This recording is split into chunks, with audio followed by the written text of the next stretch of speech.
It's me again, May Andyan. Another day, another mini vlog. Good morning! At tulad nga ng sabi ko, mag-a-apply nga ulit ako. And yes, na-hired nga ulit ang person. So, bali dito nga pala ako kay Uncut mag-work. Sa mga hindi nakakaalam, Korean store nga pala siya. As usual, first honor na naman ang person na ito. At dahil nga maaga nga akong nagbibiyahe, ito nga, dito na ako nagbo-breakfast. Kain po! Nagbabaon din talaga ako para nga makatipid. Bali, ang binabaon ko nga pala dyan ay breakfast and yung lunch ko. Tipid tips para nga sa mga katulad kong minimum wage earner. Heto nga at nagpapaganda na naman ang person. At kahit nga ilang makeup pa ang ilagay natin dyan, hindi na yan magbabago. Aminin, gustong gusto ko nga din pala talaga ang pagme-makeup. Tsaka required nga pala ito sa trabaho. Kailangan nga ay presentable. Lalo na at nakakasalamuhan natin ng mga customers. Ang taray, sino ka dyan? K-pop na K-pop ang person.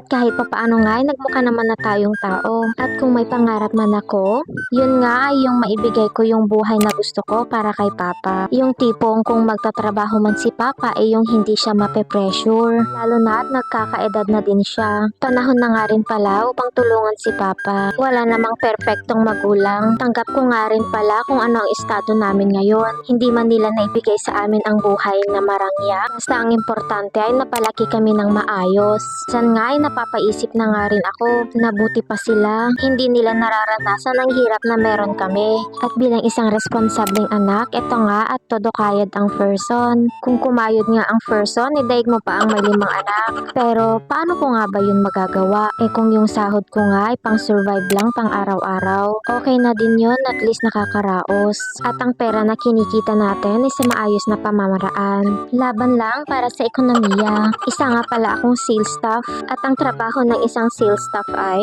cashier, mag-replenish, maglinis, maglaban ng map at rag. At ang pinaka-importante nga pala sa lahat ay yung mag-assist ng customer upang magkaroon ng sales. At madami pang iba. Ang kagandahan nga pala sa pagpasok mo sa mall ay malalaman mo kung sino ang mga magsisale. Kung tutuusin nga, kaya naman nating bilhin, kaso may mga bagay na dapat nating unahin kaysa sa mga ganyan. Fast forward nga pala, ang saya ko nga pala dyan dahil nahahatid na ako at nasusundo ni Daddy.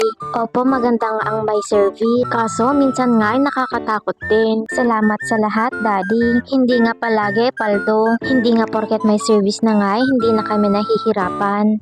Madalas nga ay nasisira din ito. Minsan nga ay sa kalsada pa lang nasisiraan na nga kami. At sa tuwing may bago nga tayong pinapasukan nga ay may bago tayong nakikilala. Bali, ang schedule nga pala namin dito ay opening, mid-shift, and closing. Akala ko nga talaga ay habang buhay na nga akong magko-commute. Wala namang kaso sa akin kung magko-commute ako. Nakaya ko nga mag-commute ng ilang taon. Kung madami nga lang sasakyang bumabiyahe panagilian. Andito na nga pala ang aking sundo. Salamat nga sa Diyos at nakauwi kami ng maayos. Every time nga pala na umuwi kami, si Papa agad ang aking hinahanap. Kada kami.